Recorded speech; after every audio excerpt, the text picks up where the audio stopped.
I have families who are standing beside me, women who are mourning, women who are still grieving, and I'm still grieving. But I'm going to fight this.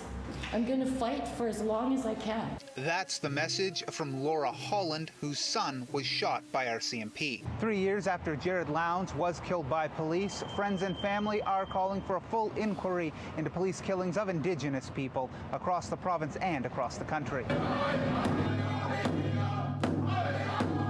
Lowndes was shot by officers in a Tim Hortons parking lot in Campbell River, BC in 2021.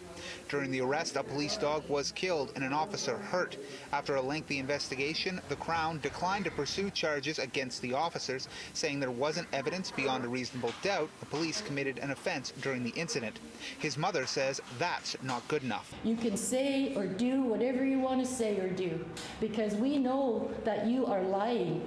You are lying to cover up what you have done. And I'm not going to take it anymore.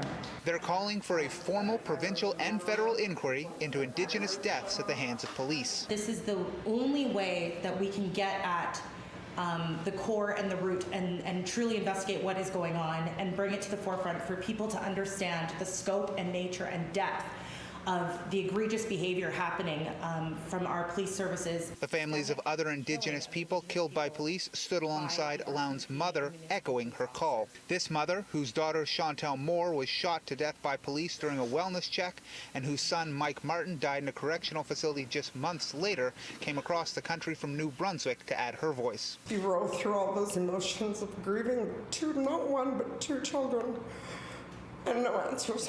And you go from devastation to devastation, and then you go to anger, and I'm now in that angry phase because I still have no answers. They're asking the public to voice their support by reaching out to provincial and federal politicians for an inquiry into Indigenous deaths by police. In Vancouver, Jack Morse, City News.